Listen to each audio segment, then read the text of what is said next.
Jai Shri Ram. Many people mistakenly think that in the Vedic yajnas animals were slaughtered and distortions were made to the effect that Brahmins were eating beef also, Gomedha. These idiots, these rascals, these scoundrels, these ignorant rascals who have no idea of the Vedic knowledge, nor do they know Sanskrit. They do not know even classical Sanskrit, but they have ventured to translate Vedic Sanskrit. That Max Muller or Murkha Muller is one of the main criminals, and many other fools have followed that man. The truth is, there is no permission for killing animals in the Vedas because of the simple reason that you could yourself be born as an animal. So it would amount to killing a Jivatma. So that's not allowed. Anyway, I'm just reading out from various Vedas, from the four Vedas. Okay. Now, please remember, the Supreme Lord has neither laid down the manner, method, or mode of killing animals, nor has He in any of these four permitted or enjoined meat eating. In fact, in all the hymns, many hymns of the four Vedas, meat eating is strictly prohibited. So I will just read out a few hymns from the four Vedas which support this very simple claim.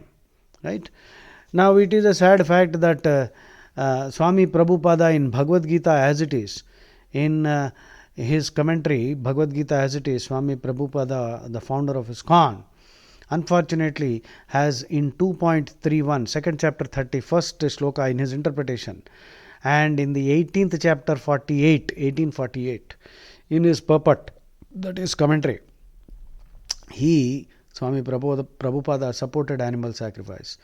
And of course, he was saying that it is Kali Varjya, that means not allowed in Kali Yuga, and in those days, that is Satya Yuga or Treta Yuga, it was allowed. Now, I would like to ask a simple question. If Rama and Krishna were to be with us right now, do you think if you bring a chicken or goat and tell them, I'm going to slit the neck of this animal in your presence as an offering to you, do you think he would allow it? No, your heart should say no. Your heart would say no. Krishna and Rama would never allow such a thing. That itself is sufficient for us. So now it is up to ISKCON to decide what to do with that interpretation. I think they should somehow decide to remove those verses and condemn all meat eating straight away, because the Veda doesn't support it. Right? Remember, Krishna is Vedavit, Vedakrut, and Vedavedya. That means from Krishna manifested the Vedas, because Krishna's breath became the Vedas, and he is the only person who fully knows the Vedas. And thirdly, Vedavedya, that means through the study of Veda, the attempt is to know Krishna. So now let us look at some passages, some verses from the Vedas. From Yajurveda 1.1, Pashun Pahi, protect the cattle or all animals. Pashun Pahi, Pashu means animal. In fact, a human being who is not ethically refined, who has not undergone any samskar, refinement, who is spiritually unevolved, is also called a Pashu. Pasha means noose. So, if a human is still bound by raga dvesha and attachment, and who is bound by kama, krodha, moha, lobha, mada, matsarya, ashtapashas, and ashtapashas are also there. He is a Pashu. Pashun pahi, protect the animals, no killing. See, one command is sufficient. There cannot be any contradiction in the Vedas. Unlike in other holy books, in chapter 1 they say one thing, and second chapter they contradict themselves. This is technically called lacking intellectual integrity. Intellectual integrity means consistency. If you say one thing in chapter 1 and contradict yourself in some other chapter, that means you lack intellectual integrity. I don't have to name those holy books because I don't want to foul my mouth. I don't want to pollute my mouth by uttering the names of those holy books of those two desert cults. Okay, they don't have any intellectual integrity. In Vedas, in fact, in Vedas is the anglicized word. In the Ved, you will not find contradictions. Okay, Pashun Pahi. Next, Ma Himsihi Purusham Jagat. Kill not any man nor any being with life. Ma Himsihi Purusham Jagat. Yajurveda 391. Mam Himshi Stanva Prajaha. Do not kill the subjects. Next, Pashun Strayeyam. O men, protect or guard the cattle. Yaju 14.8. Next, Yajurveda 13.43.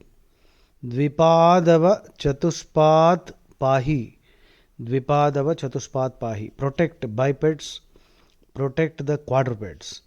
Next, Yajurveda 13.49. Gam ma himsiraditim virajam. Gam ma himsiraditim virajam. Do not kill the cow. Next, that is Gam ma himsiraditim virajam is 1343, and 1349. Imam sahasram shatadhara mutsam vyachamana sarirasya madhye ghatam duhanam aditim janayagne mahimsihi parame vyoman. Translated in English, Devi Chand translation. This is Yajurveda 23.48. O wise king, in this world do not harm the bull, which is the giver of thousands of comforts, the source of immense milk and worthy of protection. Harm not in God's creation the cow, the giver of milk for mankind, and the cow which is holy and of an innocent nature. So without the bull, the cow cannot produce offspring. So indirectly the cow is also very holy because it brings into existence so many cows. So next, Yajurveda 1347. Gostu matra na vidyate. Gostu matra na vidyate. Beyond all measure is the cow. That means there is no limit to the benefits the cow confers upon humanity. Gostu matra na vidyate. Gostu matra na vidyate. The benefits that the cow confers on humanity cannot be counted. It is limitless. Even when dead, the cow's skin, the hide is used for many things, and the bones are useful for many things, so on and so forth. Then Yajurveda 1347. 1347, the meaning is, kill not any animals or the bipeds. And Dayananda, Swami Dayananda says in his commentary, let no one kill animals that are useful to all, but protect them and make use of them to make everyone happy. But the wild animals which cause injury to the animals and to the cultivation of villages and their inhabitants may be killed or driven away by the rulers.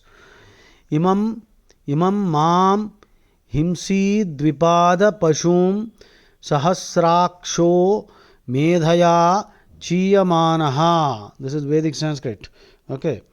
So listening at least once to them is necessary for us to understand the deeper ethical values that you should live by if you are a Hindu.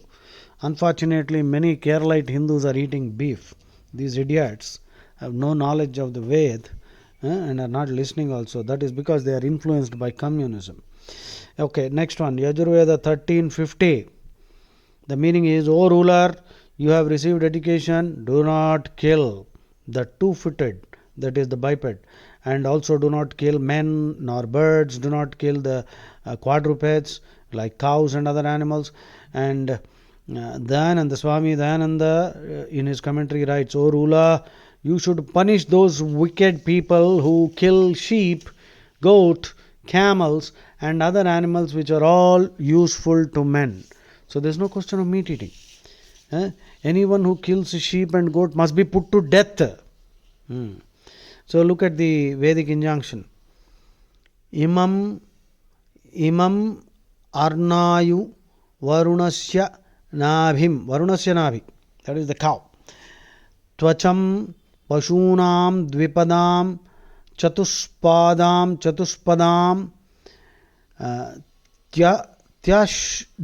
tyashdu prajanam prathamam janiva magne mahimsihi parame vyoman. So I gave you the meaning already. Next. Now let's go to the Atharva Veda. In the Atharva Veda 4.27.3, the Atharva Veda describes what should be taken from the animals and plants for food. Payodhenunam rasamoshadhinam kavayo ya invatha. Okay, and Atharva Veda 1931.5. Payah pashunam rasamoshadhinam bruhaspatihi savita meni yachat. That is, the milk from cows and other milch animals and the juice from herbaceous plants are available to us by the grace of the Almighty Lord and by the wisdom of the wise men and the efforts of the rulers. So, next, Samaveda. Let's go to Samaveda. These are just a few hymns, okay? Samaveda 2.4.2. Samaveda. The followers of the Vedas declare that we should never kill life. Naki deva inimasi, nakiyoyamasi, mantra shrutyam charamasi, sama purvachikam. Okay. Then again, those alone are God's affectionate who punish those who kill cows. So if you punish those who kill a cow, in fact death, antakaya go ghatam, kill those who kill the cow, and those who do so will be God's favorites. Tve agne swahuta priyasa santu surayaha. Surayaha. Now the Vedic word surayaha does not mean Surya, not sun. Surayaha means wise people. The surayaha. Santu surayaha. Yantaro ye madhvano jananam urvam dayanta gonam. So with daya, if you protect the cow and kill those who harm the cow, you become God's favorite disciple. Okay. Now let's go to the Rig Veda. Rig Veda 8.14.1. The meaning is, he who adores me becomes a friend of cows. In other words, a true worshipper of God is one who is also a friend of cows. Stota me go sakha syat. Please write it down. Stota me go sakha syat. My devotee, he who adores me becomes a friend of the cows. Stota me go sakha syat. Then Rigveda 8.101.15.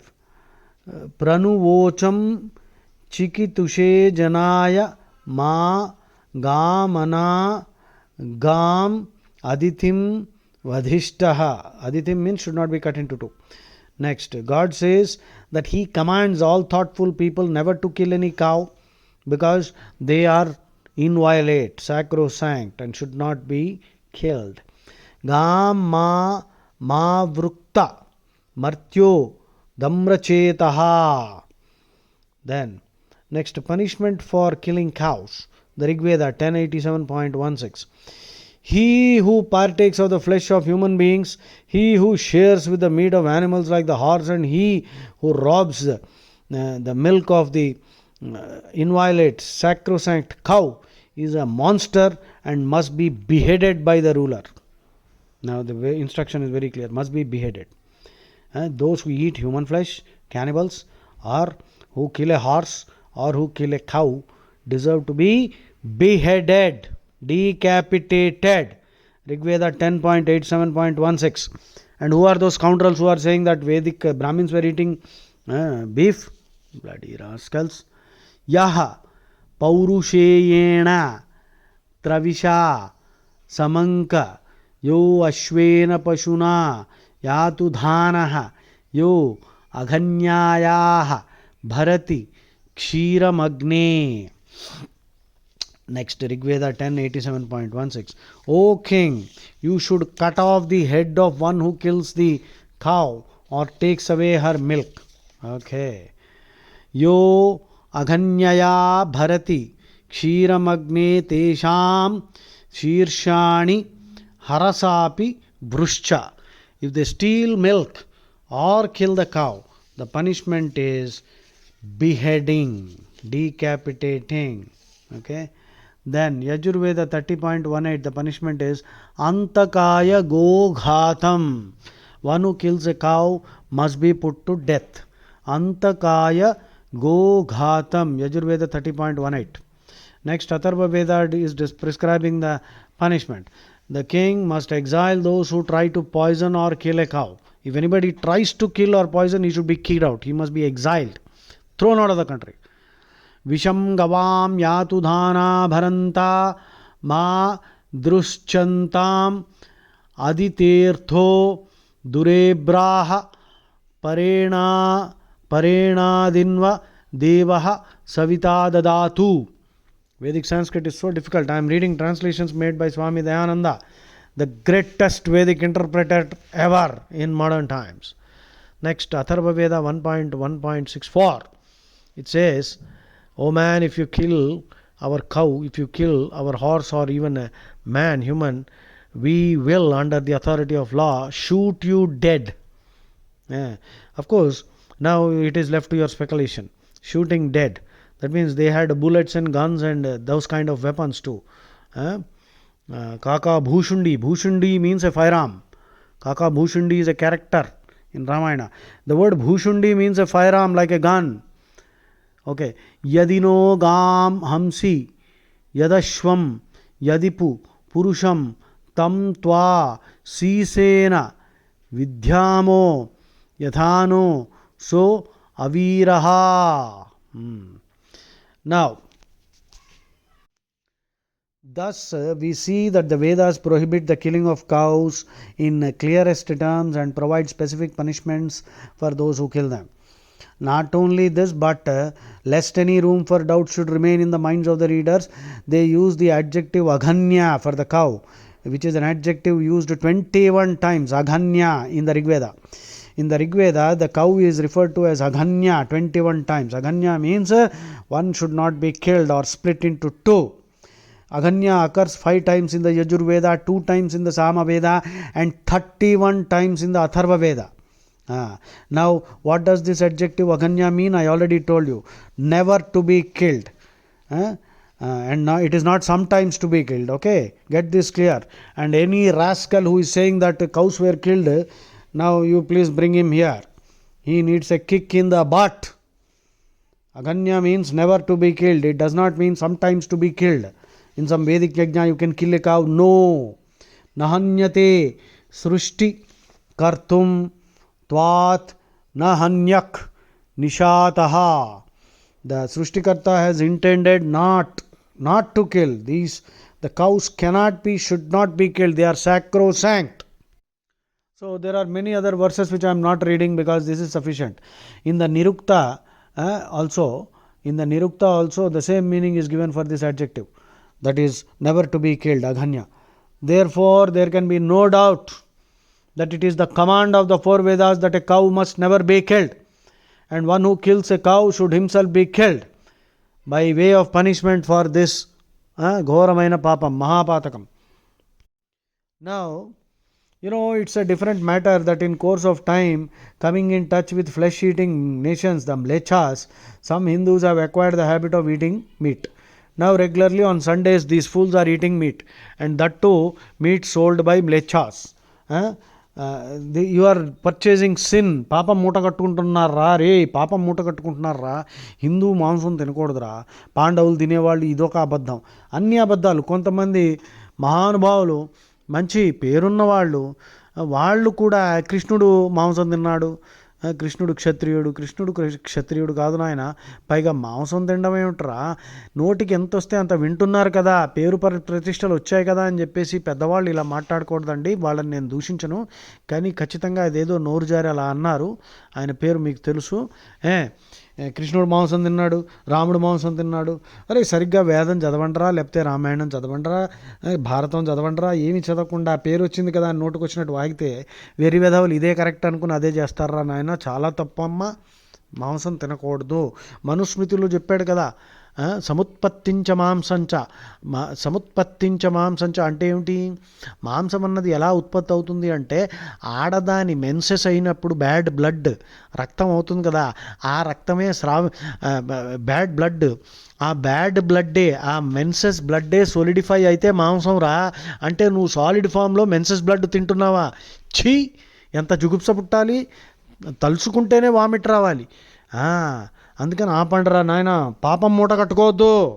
So over the course of time, you see, we Hindus have come in contact with the mlechas and we started eating, and unfortunately flesh is tasty, so we have acquired this habit, and now we have accepted the distortions made by these rascals who don't know Vedic Sanskrit, that yes they were also eating, so we are fully justified in eating now. Flesh eating has been condemned categorically in all the Vedas. In fact, in a way, I will accept Gautam Buddha as an incarnation solely to stop all killing of animals. But the Buddhists are eating animals because they have probably introduced a distortion in Buddha's teachings by way of a story. Buddha's disciple, some bhikkhu, he was meditating, and somebody dropped a kilo of mutton into the bowl, begging bowl, bhikshu, and Buddha's rules were very clear. First rule is ahimsa, no killing animals. Second rule is you must live on charity, live on alms, live by begging, which I don't think we should anybody do. No begging, we should know. मांगन मरण समान है, मत कोई मांगो भीख, मांगने से मरना भला, ये सतगुरु की सीख. Kabirdas was a great Ram Bhakt, but they told us he is Nirguni. So the Mahabharata, Arjuna says, Daridram Mahapatakam. Poverty itself is a great sin. Why? Because when you have so much intelligence, you have all the limbs intact. Suppose somebody is unfortunately handicapped, well, in his case we will take care of him. But if you are a perfectly healthy, normal human individual with your intelligence, arms and legs intact, how can you be poor? And if you remain poor, then you are a sinner. Daridram Mahapatakam. So now Buddha actually said rule 1 ahimsa, rule 2 live by begging. Now there was a conflict. Somebody dropped a kilo of mutton or something in the begging bowl. Now it is conflicting with rule 1. This bhikkhu went and asked Buddha, sir, what should I do? I believe Buddha said, since rule 1 is okay, rule 2, now you can violate it, because that animal was not slaughtered for your sake. So the bhikkhu went and happily made mutton curry and had it. Now Buddha could easily have said rule 1 is superior. Rule 1, ahimsa, has primacy. Therefore discard the meat. He could have said that. But he didn't do that. Now whether he gave this concession or not, I don't know. That's why I think this is a fake story. And taking this as an excuse, Buddhists are killing cows. They are eating everything. Buddhists who are supposed to be compassionate and live by ahimsa are eating meat, and they are finding very interesting justifications. And this is the story that they will cite. I don't think if Buddha were alive today with us right now, he would have said, no, I never said anything like that. Actually, in the Buddhist scriptures, Lankavatara Sutra The Encyclopedia of Buddhism on page 291. The Encyclopedia of Buddhism, page 291, the Lankavatara Sutra speaks about the prohibition of eating meat. Point 4254, I think, or probably the number of the sutra. The Bodhisattvas who seek the enlightenment of Buddha, how can they eat flesh of various living beings? And also in Brahmajala Sutra, the third among the precepts regarding minor defilement states, one should not eat any sort of meat. If one should eat meat, the seed of Buddhahood, of great compassion, gets extinguished. Taisho 24, page 1004b. Okay, so Brahmajala Sutra, what is it saying? One should not eat any sort of meat, and if one eats meat, the seed of Buddhahood, of great compassion, is extinguished. Jai Shri Ram. So the whole purpose of making this recording is to convince you that there is no meat eating, no mutton biryani, no chicken biryani. Krishna did not say andam mamsam biryani yo me bhakta prayachate tadaham bhakti upahrutam ashnami prayatatmanaha. Krishna said patram pushpam phalam toyam yo me bhaktya prayachati tadaham bhakti upahrutam ashnami prayatatmanaha. Krishna said only patram pushpam phalam toyam. If the Vedas had recommended or required meat eating, Krishna would have said bring me biryani. So enough is enough. Stop eating meat from today. And if you stop eating meat and become a Krishna Bhakta, take care of animals and regularly chant Bhagavad Gita and Nama Japa, then all the accumulated sins will be taken care of. Because the definition of Krishna is Bhakta Jana Papadi Dosha Karshanat Krishna. Jai Shri Ram.